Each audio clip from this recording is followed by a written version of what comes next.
poďakovať za prednášku.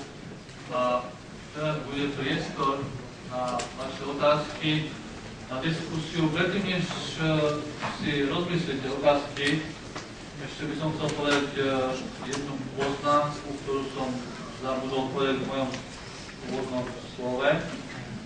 Každý, kto si teda kúpi knihu profesora a bude mať záujem, môže po diskusii prísť, si ju nechať podpísať, pretože to je tá informácia zrobená. A čo sa týka diskusie, keďže je nás veľa a čas je obmedzený, je ekonomicky vzácny, nielen ekonomický, tak je potrebné limitovať samozrejme aj svoje diskusné príspevky. Ja by som vás poprosil, aby ste sa pýtali vždy stručne a jasne pána profesora a dodržali časový limit 2 minút. Ďakujem za pochopenie a za tieto nástrely našej slobody. A nech sa páči, kto má záujem, pýtajte sa čokoľvek, čo vás napadne.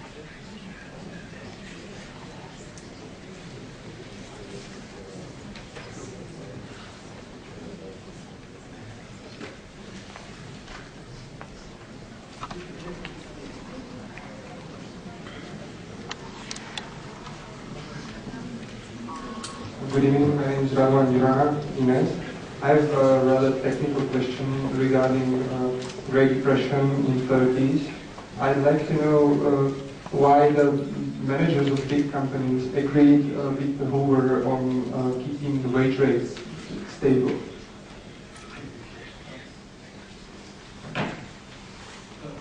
Môžeš ešte raz, prosím, teda po slovensky? Po anglicky, ale ešte raz. Why did the business managers agree on the program of keeping wage rates stable on the Hoover's program during the Great Depression? Okay, I'm just going to talk to this right here. Okay. There are probably 2 primary reasons for that. And the first one is that Hoover was a darling of business firms during the 1920s. He had received considerable support from them. He was presumed to be somebody who was, a supporter of capitalism during that period of time.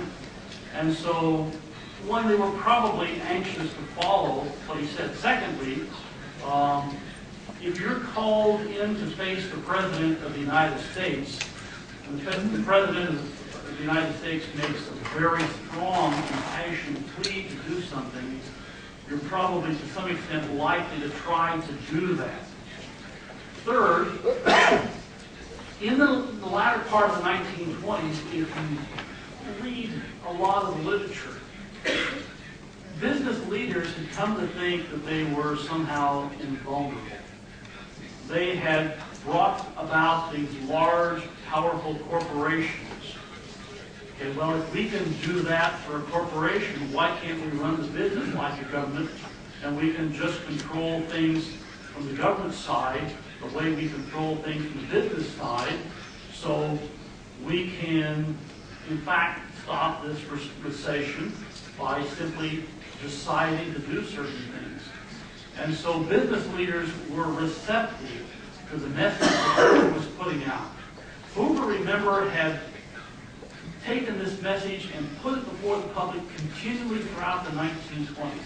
He had kept railing against the liquidation of labor through wage rate cuts in one of his primary themes for that entire period. He had organized conferences on it in the early 1920s, which unfortunately didn't come about until after the economy had already recovered and almost everybody was back to work. So it took most of the steam out of his conferences. So as a result, the business leaders, these are not the rank and file or the middle management, even the upper management of these firms. These are the very top CEOs of the largest corporations in the American industrial spectrum during that period of time, and they were certainly receptive to it, and they agreed to it. It was the leaders, the financial leaders of the firms, and those slightly down the scale who began to say by late 1930, look, we can't continue to do this, and begin to try to override the leaders' objections. One of the people who was a strong supporter of this was Henry Ford. Henry Ford didn't reduce wage rates until 1932 at the Ford Corporation. Okay, why? Because Henry Ford was literally a dictator at the Ford Corporation, so he could keep wage rates higher. Other firms, the leader, the CEO, didn't have quite as much power, and so wage rates began to be reduced somewhat sooner than that. And the problem was, to repeat, you can't have everything. So if you keep the wage rates the same, the money wage rates the same, meaning the real wage rates are rising, then something has to give somewhere along the line. And so the thing which the employers did do was begin to lay off their workers. They have to do something. If they keep the wage rates constant, and that's what the leaders have agreed to, okay, then you have to start laying off workers. So unemployment soared during 1930 and 31, primarily because of this wage policy. And by the time you begin to reduce the wage rates, you were already facing prices which were falling, had fallen, and were continuing to fall. And it took until prices stopped falling, in March of 1933, before you could begin to finally get some adjustments in real wage rates, and adjustments in relative wage rate and relative prices. That's a rather long answer. I apologize for being so long in my answer. Dobrý deň, moje meno je Martin Božňák. Ja by som sa chcel spýtať, aký podiel na kríze má podľa vás zákon z éry Georgea Busha, ktorý vlastne prikazoval bankám nezohľadňovať finančnú úroveň žiadateľov o úver a tým pádom aj budúcu neschopnosť platiť. Aký to podľa vás malo vplyv na krízu?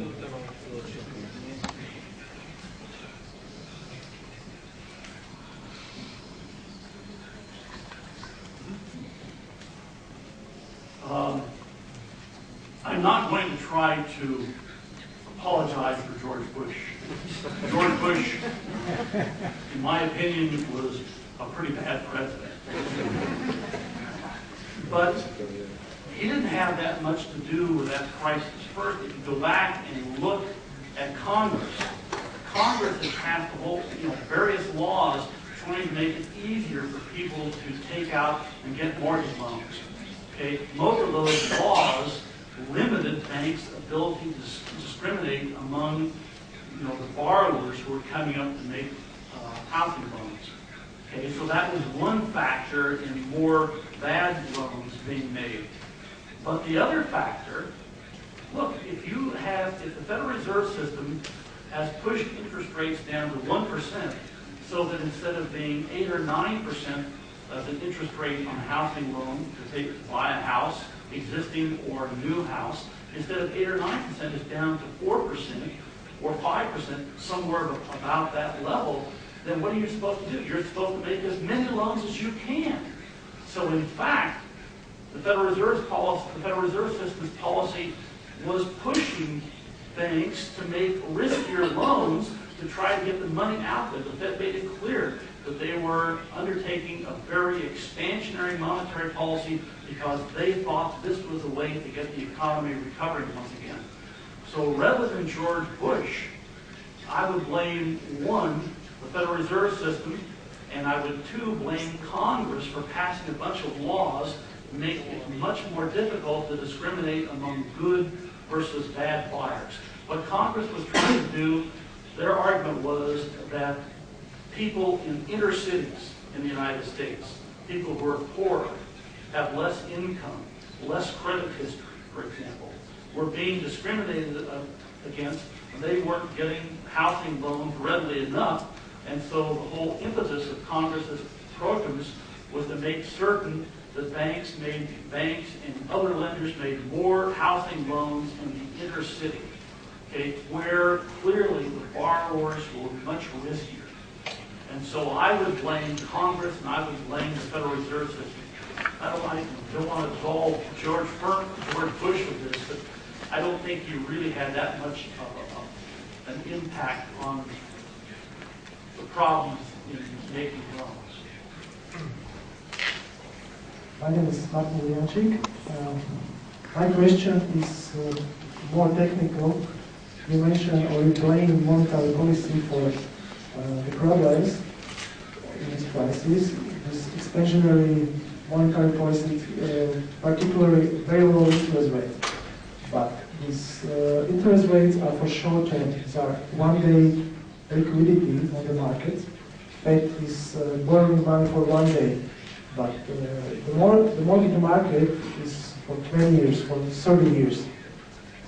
How can you explain that very long-term loans are financing by very short-term money? That commercial banks were borrowing money from very short-term sources. Is that in line with your explanation that this is possible? That the really expansionary monetary policy is the source of the problem? Okay, let me see if I can follow that. I'm not sure that I completely follow the question. You're asking, are monetary policies really the source of that problem which created the housing structures market? Okay.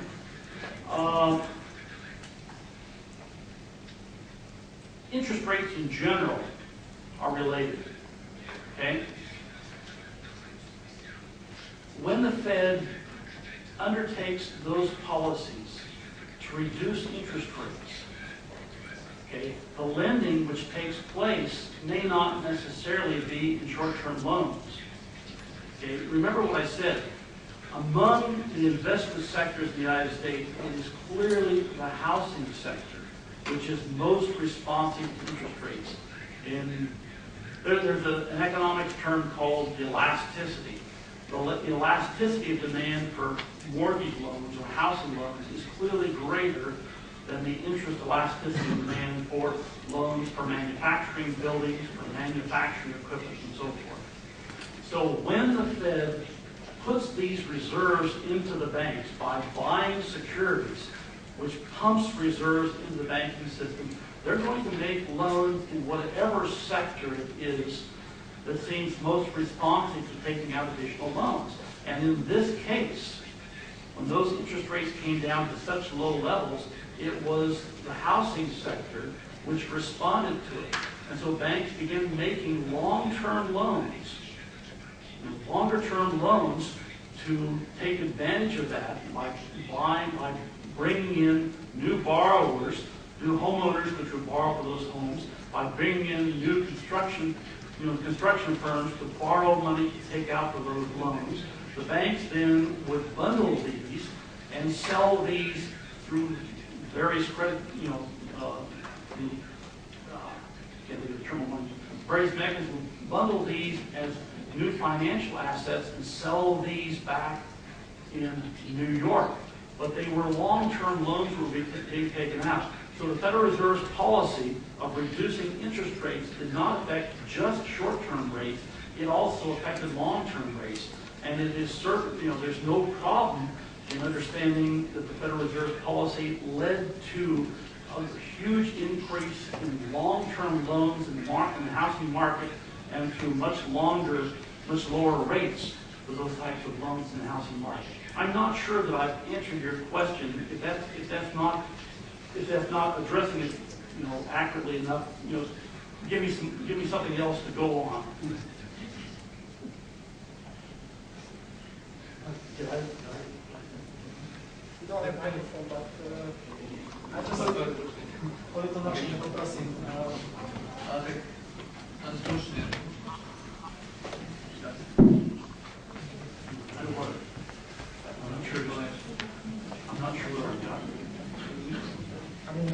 I was just wondering whether banks get 30-year money out of monetary policy.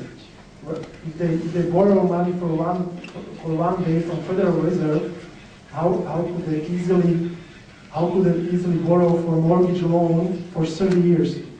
It's not easy. They should get longer-term monies from somewhere, and it's not the Fed. It's the market. It's another source of liquidity. Okay. let's see if I can explain that. First, you understand the federal funds market is a market where banks borrow and lend reserves. Okay? And the way that you target the rate there is if that rate is too high, then you start buying securities. When you buy securities, that creates brand new reserves for the banks. If you add to the reserves of the banks, then the demand for overnight borrowed reserves will fall, and the supply of overnight borrowed reserves will rise, and that will cause the federal funds rate to fall. But banks then will turn around because they have more reserves than they had before through the Federal Reserve policy, and they'll begin to lend these out. Banks are not borrowing from the Federal Reserve directly.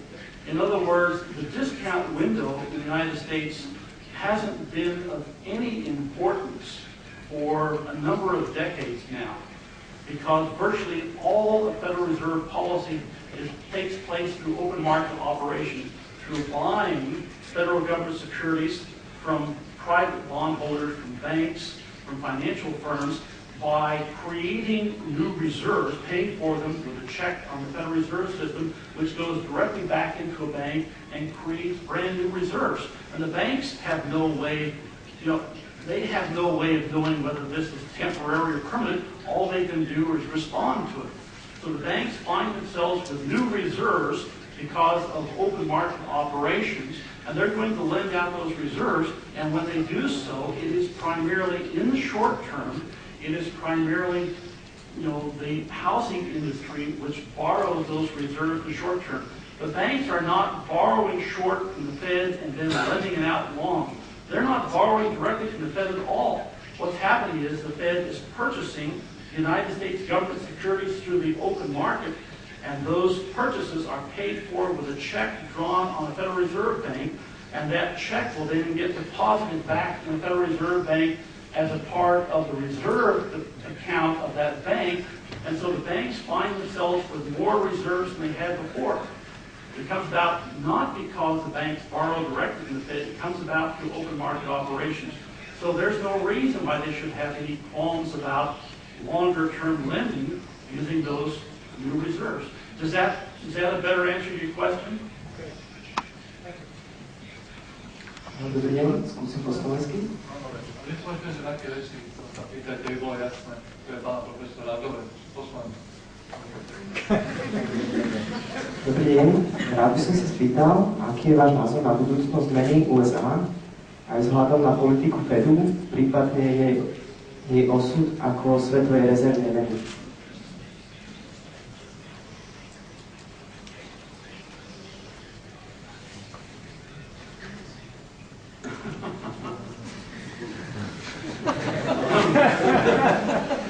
I'm not sure that I'm qualified to answer this.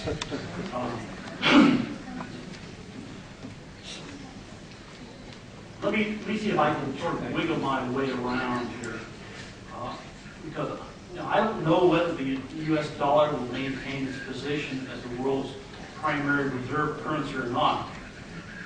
That comes about because other countries consider they will use as a reserve currency that currency which they believe to be most stable, okay, and most dependable.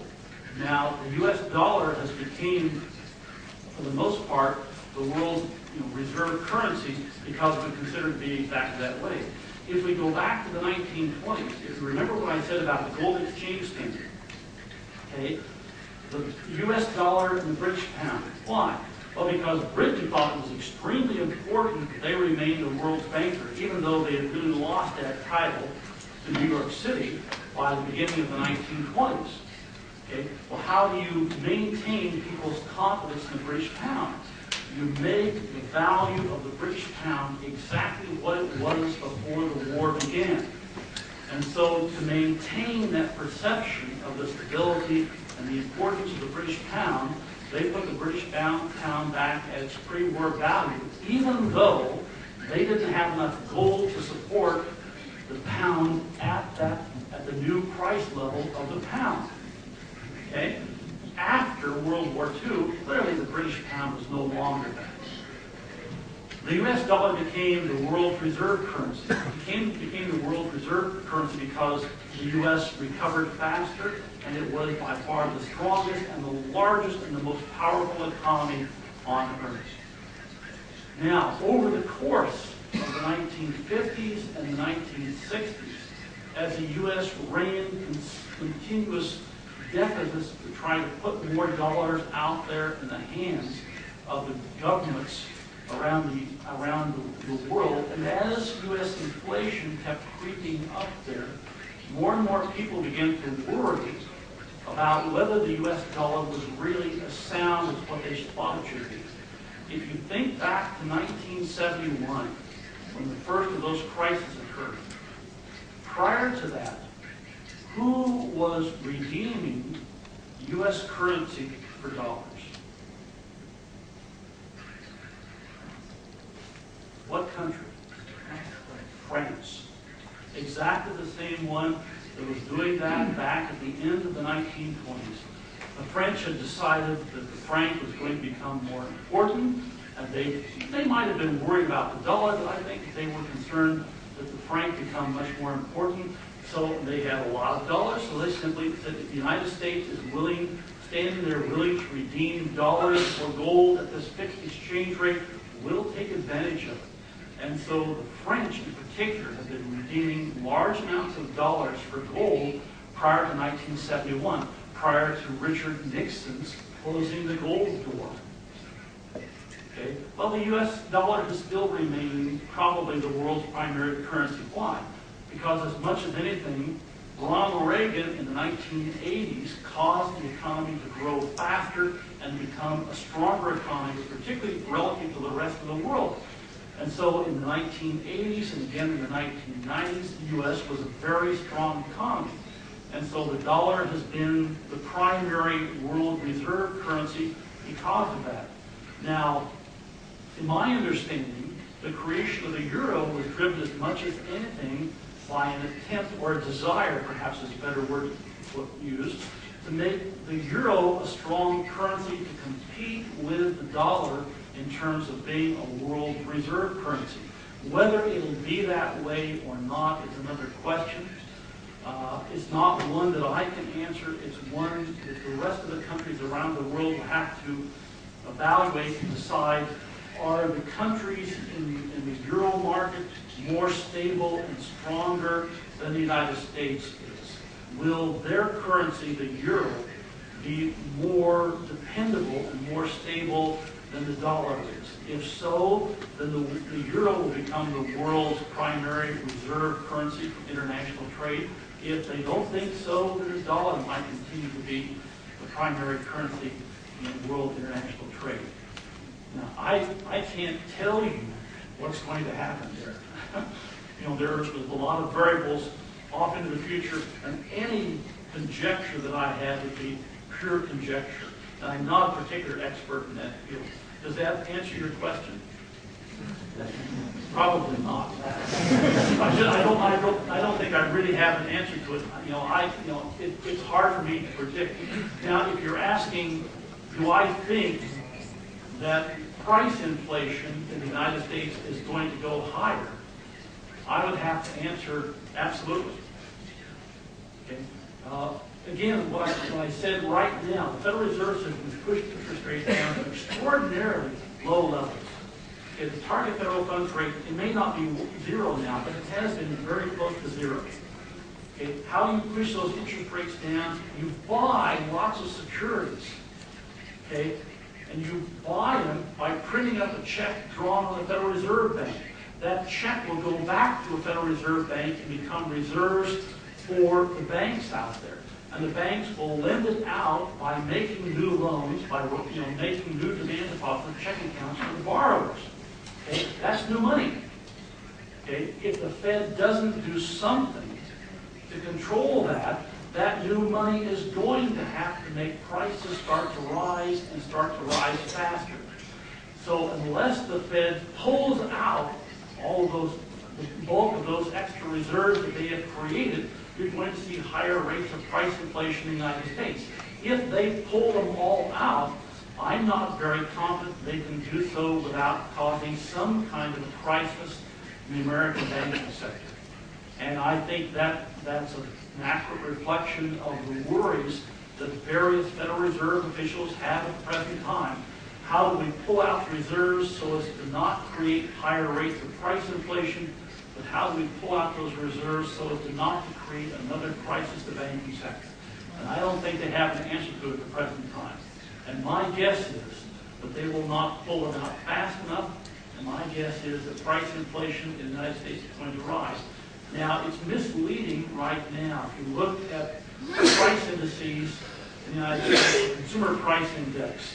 The Consumer Price Index between September of 2008 and September of 2009 declined very slightly. Why? It was entirely in the cost of fuel.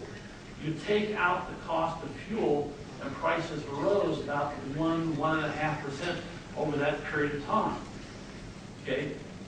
We are hopefully past the worst of this recession. You know, the signs suggest that we're starting to recover. Again, it's going to be a slower recovery than it would have otherwise been. But as we recover, you're going to see more and more pressure on those prices to rise because the Fed has put out so much more in the way of reserves. And I don't know how, I don't have an explanation, I don't have a prediction of whether they're going to be able to successfully pull out those extra reserves without igniting considerably higher rates of price inflation, or if they can do so without causing some kind of serious problem, without causing serious problems in the banking sector. I don't have an answer to that.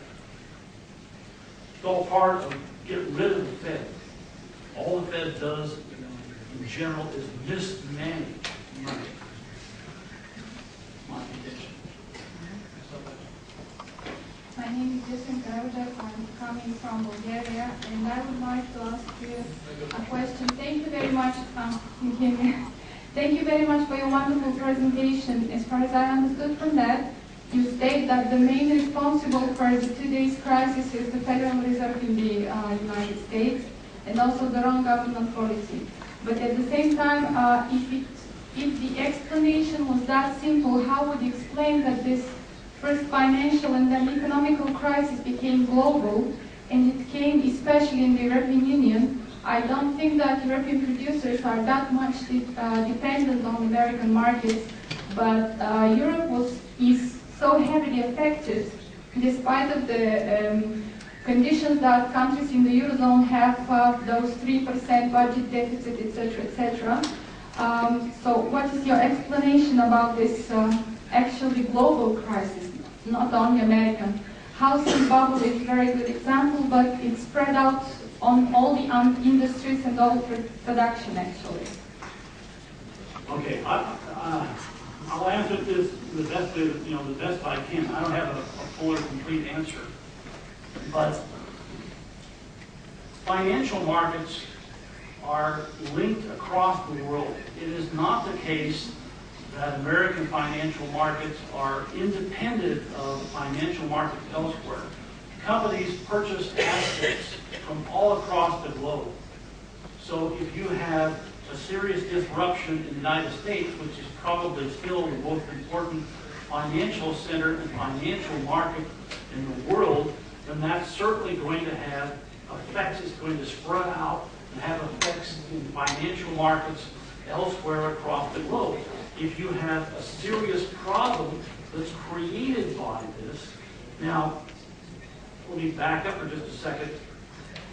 The automobile company in the United States, okay, their problems were not created by this financial crisis which came to its fruition in the fall of 2008. The problems in the automobile companies trace back much longer than that. They trace back to a willingness to give in to union demands for higher wages and higher benefits to buy labor peace. That might have been okay to some extent when they dominated the world in terms of car production. But as other companies around the world became better producing cars and produced cars which were cheaper and of equal or superior quality, then that kind of policy could no longer be continued by the American car companies. So the American car companies have been in serious trouble for probably close to 2.5 to 3 decades. Okay, I used to lecture down at a GM subsidiary, you know, at the end of the 1980s. And they already knew what the problems were. And they had a program called PEL, Paid Educational Leave, trying to convince their employees that they had to do something about this, trying to convince their employees ultimately that they were going to have to accept some kind of wage and benefit reductions, or at least slow down the growth of wages and benefit reductions. The program wasn't successful. Maybe because I taught it, I don't know whether that was the explanation for it or not.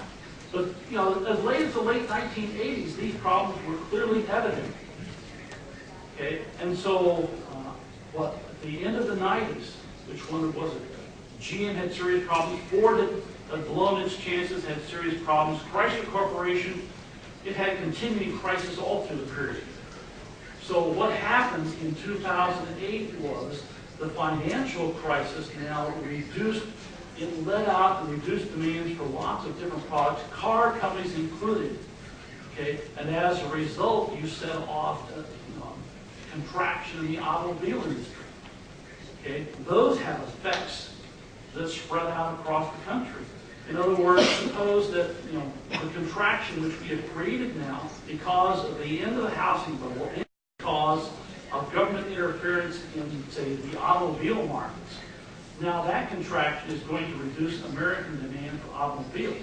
That's going to reduce the demand for automobiles produced by Mercedes-Benz, by Volkswagen, by Fiat, by Renault, by Honda, by Toyota, by Mitsubishi, by Kia, by Hyundai. All of those companies now are going to find reductions in demand stemming from the U.S. demand. That's going to have effect in those markets as well. So the contraction, no contraction anymore is strictly local or strictly national. Every time one comes about, it's going to have effects elsewhere. We come back to the following question. Can you pinpoint the precipitating factor, or what seems to be the most important factors in such a contraction? And I argue that you can in the Federal Reserve System. Now, the former, I'm trying to think of his name now, Taylor. I can't think of his first name. A former economist who was on the Council of Economic Advisors under, I think, might have been Reagan and Bush, who devised something called the Taylor Rule to guide monetary policy. He's written a book saying, the Fed caused this housing bubble. His solution would have been, you bring up rates faster. My solution would have been, you never let the Fed get in there at all. Okay? But even this Taylor, I can't think of his first name right now, has came out, a former government official, former member of the Council of Economic Advisors Council says the Federal Reserve System caused this housing crisis. So there are a number of economists around who recognize if you want to look at the roots of this, the thing which precipitated it, you have to look at the U.S. Federal Reserve System and its attempts to stimulate the economy after the terrorist attacks of 2001, which backfired by creating a housing bubble which had to burst when they raised interest rates, and that has had a lot of effects. But that is the precipitating factor. And it certainly has effects in lots of other countries besides the United States, but it's not clear that the source of this contraction lies in countries outside the United States. I think it's clear that it lies in the United States, and no matter how much we want to denigrate financial firms, the financial firms are not the cause of it. The cause comes down once again to money and control of money.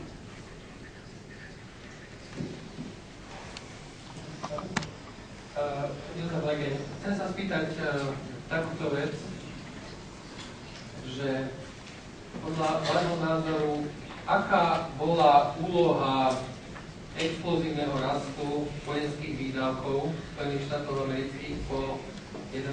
septembri na súčasnej kríze a či vidíte nejaké paralely medzi Veľkou depresiou po prvej svetovej vojne?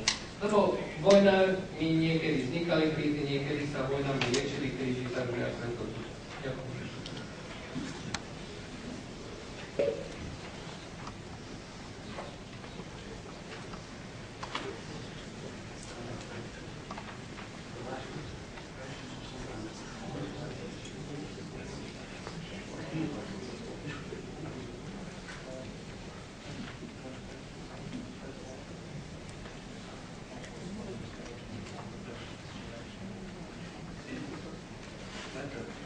I'll give that, I guess, my answer.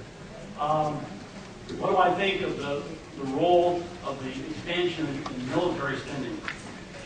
I think, if anything, it made the recovery less stable and slowed down the growth of the economy. Because what George Bush did very simply was you increase spending, you didn't generate the taxes to pay for it.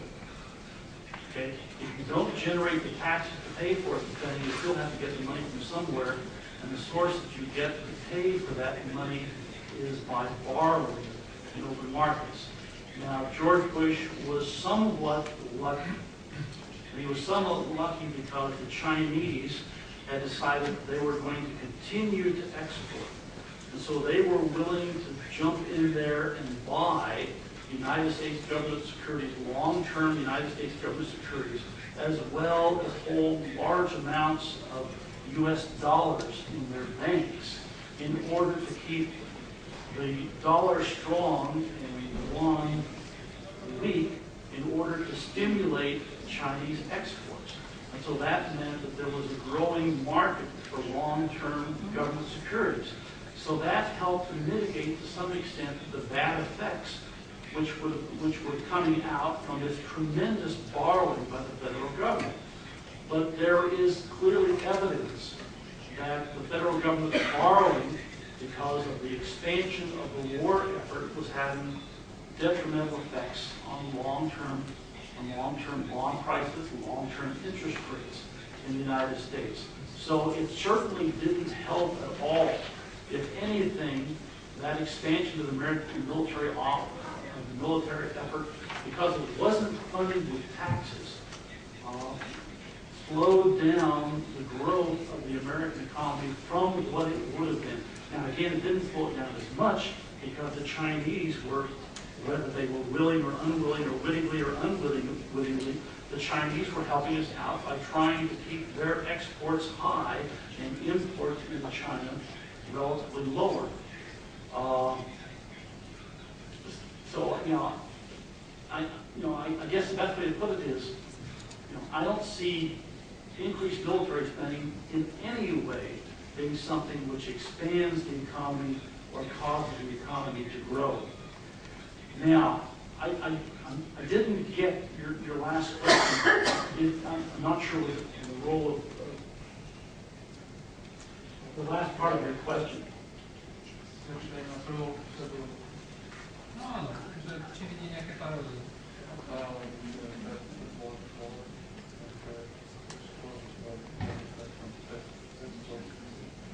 Oh, the First World War?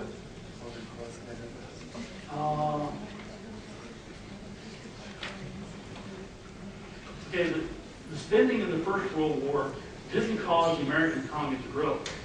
Okay, the military spending of the First World War, as far as the numbers tell us, real income, real production didn't grow during the First World War. What you had was an expansion of the government. The government did two things during that war. One, they borrowed money, okay, like most governments do. But the other thing that the federal government in the United States did was they raised personal income taxes. The top personal income tax rate in 1915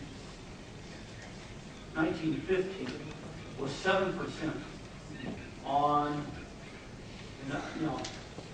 the numbers are fuzzy right now because I can't remember them exactly. Something like, $1 million in income. By 1918, the top marginal income rate on income above, I believe, $500,000 was 76%. So the federal government then, once you had passed an amendment to the Constitution allowing the federal government to impose an income tax, once the First World War came about, they used it to try to fund as much of the war as they possibly could. I've done a fair amount of work with income taxes and who paid them and distribution of income resulted. It's very interesting. If you look at the First World War, what happens is the income tax rates are driven up dramatically. And the number of returns in the high income tax rates falls. Every time you raise the highest income tax rates significantly, the number of returns in those highest rates decline. And what you do is you end up taxing people who have much lower incomes much more than you would have. If you look at the 1920s, when the Federal Reserve and the federal government reduced income tax rates, what you find is a growth in the number of high income returns as people stop avoiding taxes by using tax shelters. They'll now put their money back into taxable activities because the rates are much lower than they were before. It was sort of a topic. But anyway, so what happens in the First World War is the federal government borrows a lot of money to help fund the war, and it raises income taxes. In the period between 1921 and 1929, the federal government paid off 25% of the outstanding federal debt. The federal government ran a surplus on its budget every year, and it used that surplus to buy back outstanding federal debt. So that 1/4 of the total federal debt outstanding disappeared over the course of the 1920s. Now stop and think about it. Who owns that debt? Well, various investors own the debt. If you buy back that debt from those investors, what are they going to do? They're going to turn around and take that money and invest it somewhere in the private sector. So one of the forces driving the growth of production and investment and economic activity in the 1920s was the federal government's paying back a significant portion of the debt that it incurred during the First World War. Does that help answer the question?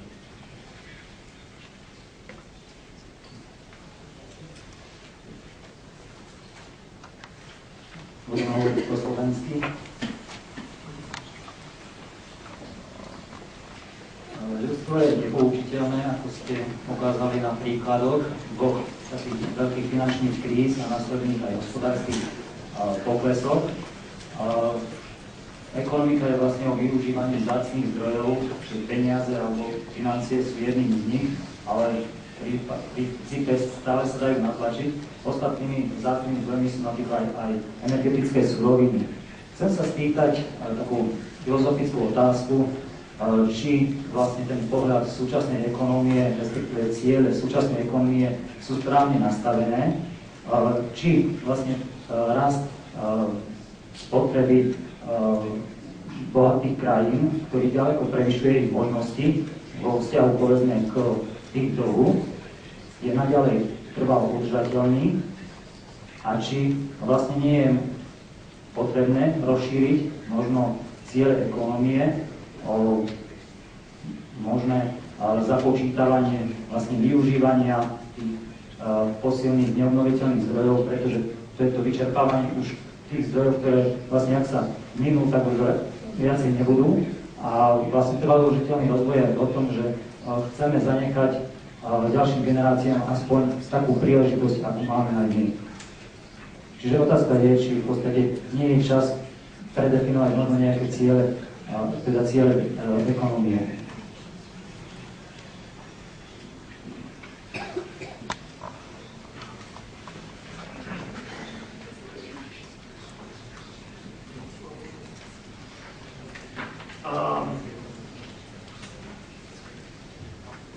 First, the economic objectives that I think you were referring to would be the objectives of the government, not necessarily the people.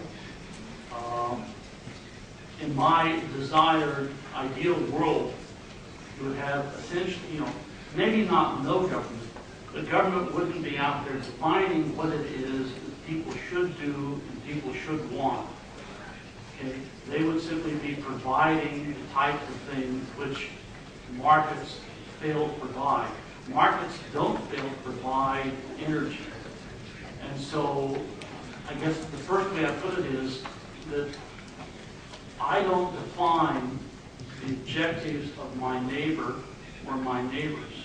And I would hope that my neighbors don't define my objectives, that I have the freedom to choose for myself as long as I don't harm someone else, and that they have the freedom to choose for themselves as long as they don't harm someone else in the process. So I'm not sure that I would agree to any national policy, because every national policy that I know of harms some people and benefits others. And it does so generally in the course of whatever the politics are. Okay? And most politicians, you know, if they're honest, they'll admit this, and they will also probably admit that those policies are driven by the desire to make some people who they consider more important for one reason or another better off. And so, you know, I wouldn't accept the idea that we need to have a national policy because somehow or the other, the few people who are defining that policy right now know better than the mass of the rest of the people out there. And again, in politics, you may have another group come into power and they may have different priorities, so they may redefine those policies with respect to them. Finally, I trust markets much more than that. I trust markets that if a resource, an energy resource grows more scarce, then if you let the markets work, the prices will rise to reduce the consumption of that particular resource. And if it grows so scarce, the prices rise where you simply can't use that resource, they'll find some other resource to use in its place. And I think that has been, through history, repeatedly shown to be the case. Think about oil. Okay, why did oil become so important? Well, prior to the Civil War, as whaling reduced the number of whales, whale oil prices, which were primarily used for lamps, began to rise. And those rising prices of whale oil spurred the attempts to find something else that could be used to light lamps as opposed to whale oil.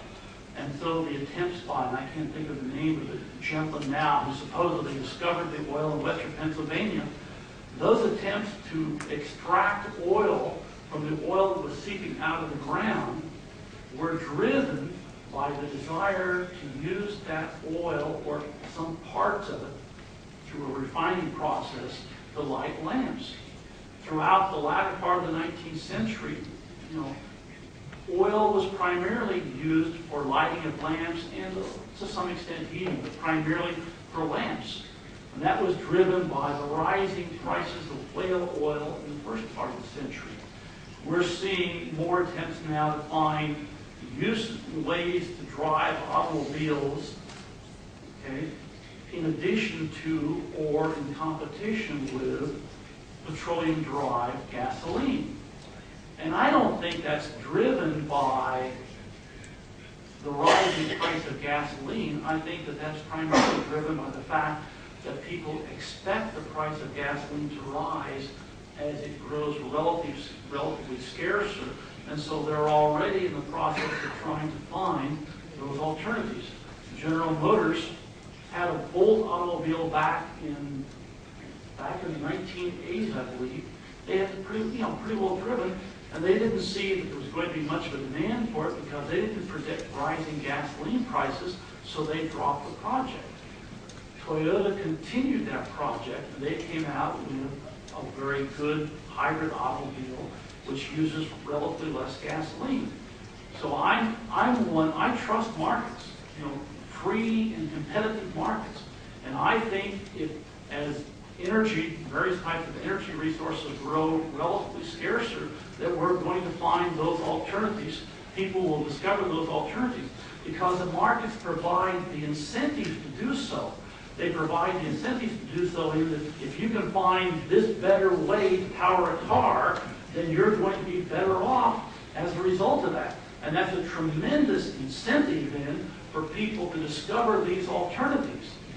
And I don't know of any government program which can duplicate this, because the people in the government who run the programs, they don't benefit from it, okay, except in terms of getting reelected. But the people who actually do the discoveries, they can become very wealthy. Bill Gates and Paul Allen were perfect examples of that type of a discovery process. So I have great faith in markets, free and competitive markets, to operate, to solve, and to handle those problems. And I think they'll do a much better job than any kind of government edicts or government fiats or government controls trying to tell you what can or can't be done. Because the people in the government don't have the incentives to discover those alternatives, to find out what the alternatives are, not the same way that the people who actually have an interest in it, who actually can benefit from that, have an incentive. I'm not sure that's the answer you were looking for, but that's the kind of answer I'd give to your question. We have 10 minutes.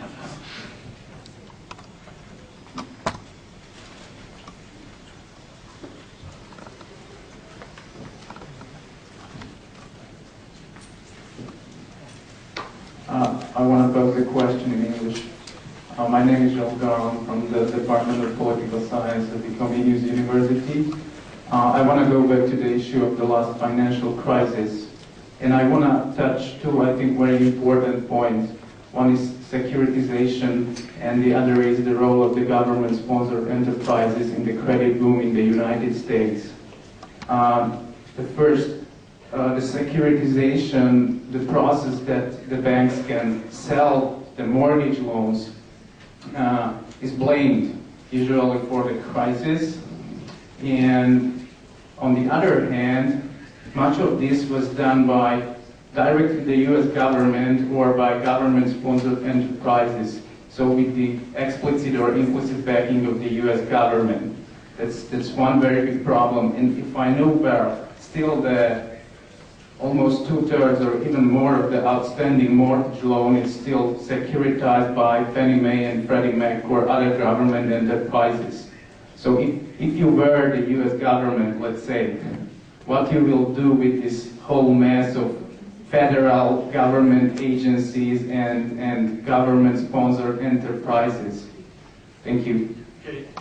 If it were up to me, if I were a dictator, so to speak, there would never have been a Fannie Mae or a Freddie Mac. Those were, from the very beginning, attempts by the federal government to step in and direct those markets which were developing for national markets for mortgages in particular. Okay, so there wouldn't be any.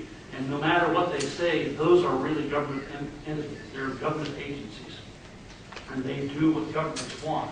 So I would never have created those. And in this last crisis, I would have said, fine, you've played whatever role you should have. Let's wrap up those two agencies and get rid of them altogether. In the creation of the, I can't remember what language now. I'll take those issues. Putting mortgages together into a bundle. What was Securitization. Securitization. Sorry about that. As you get older, your mind sort of grows, goes at times. The securitization of mortgages, that's, in those terms of types of bundles, that's a very recent phenomenon. And I think what happened there, spurred by the Federal Reserve System, which is encouraging all these banks to lend more, to get more money out there. Okay, and it was going primarily into mortgages. The fastest way to get the money out there and then to be able to lend more money was to take and make a mortgage and then sell it, and to create a greater market for these mortgages. Okay, so they could then turn the money back over and use it once again to begin to sell these securities. And as far as I know, what happened was that the rating agencies didn't follow this fast enough and didn't really figure out what was going on. And so they never stopped to really consider how safe any individual mortgage was in this security bundle of mortgages. And they didn't develop the types of controls or the information for it that they should have. And so that financial firms were buying these thinking that they were primarily safe, when in fact, if you have some of those mortgages failing, then that whole security becomes likely to fail or likely to cost you a lot of money. So, I think a part of that was the speed with which that new market developed. Now, there were certainly places where there was outright fraud in this. Outright fraud because you had so much money out there made so easily available for mortgages that people took advantage of it. And then you had those kind of examples of that securitization. I think if you hadn't had the Federal Reserve out there creating this housing bubble, that market would have been slower to develop, and it might have been, the problems wouldn't have been as severe. One, you wouldn't have had so many mortgage failures as you did, because of the fact you did create the housing bubble. And secondly, you would have had more time for the rating agencies to try to assess these and get a more accurate rating on it. So again, I would say you have to trace it back to the Federal Reserve System.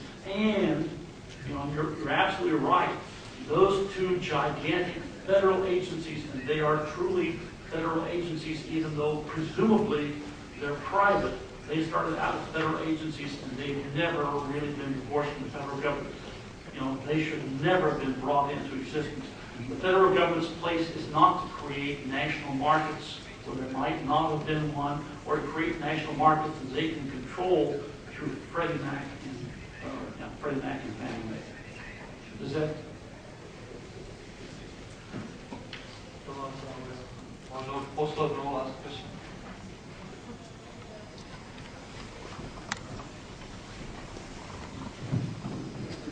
Roli ministerstva hospodárstva.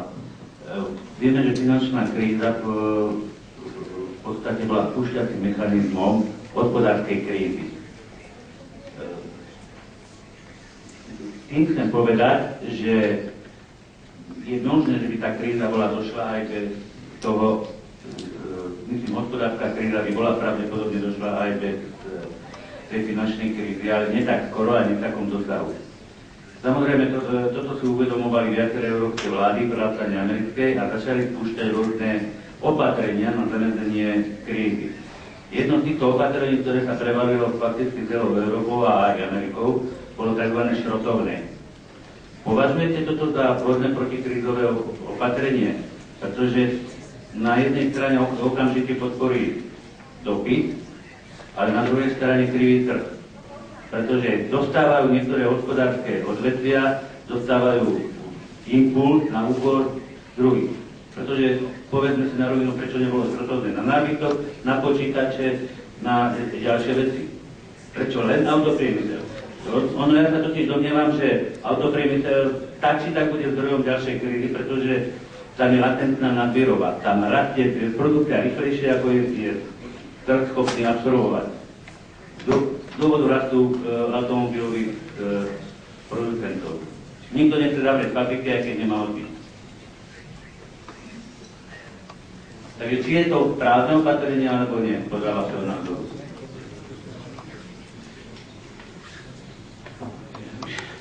If I can sort all that out.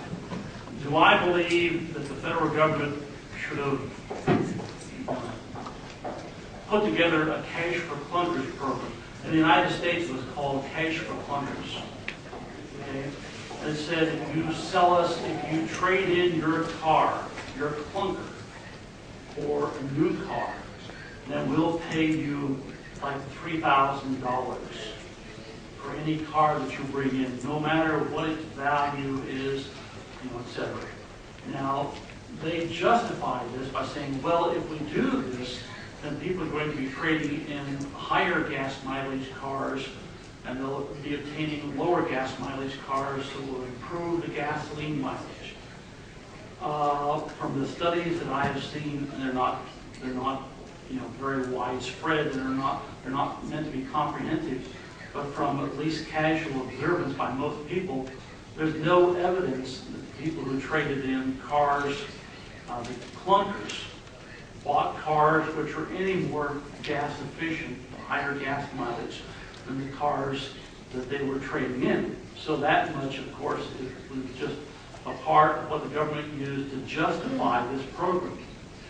Why was the program put into effect primarily? It was to get more employment for the automobile companies, to get more American cars produced and sold, not Hondas, not Toyotas, the others. It was to get more American cars produced and sold. There is evidence that as soon as the program ended, sales of cars declined back toward what they were before. So the program has effects only as long as the federal government is tossing $3,000 of every buyer who trades in a qualified car. Okay? Once that $3,000 bonus stops, there's no evidence whatsoever of any increase in demand for automobiles. Now, you mentioned that there's a huge excess capacity in terms of the production of cars right now. General Motors sold 47% of all the new cars sold in the United States as late as about 1980. Okay, its share began to decline during that period of time, and it continued to decline over that period. Ford's share declined, Chrysler's share declined. Okay, the American car market didn't decline, but their shares did. Well, you're right. They didn't really significantly reduce the capacity because they were hamstrung as much as anything by the unions and by the fact that you had a set of laws, the Wagner Act out there, which makes it incredibly difficult to let go of a worker and continue to support labor in its competition with firms in terms of those arrangements. And so the automobile companies were reluctant to take on big labor by closing more plants. They were reluctant to close the plants because it lost their investment. So they continued to operate too many plants, most of them at too low a production level, raising the overall production cost of cars then as a result of that. So do I think that there is probably going to be worldwide a reduction in the resources we have to produce cars? I think that there probably will be. And I think a lot of it's going to take place in the United States. I just don't think the government should direct this. I don't see how the government knows which factories of General Motors to close and which to keep open, which factories of Ford to close and which to keep open, which factories of Chrysler to close and which to keep open. I don't see any role for the government in that. What I see is a role for those people who are directing the automobile companies.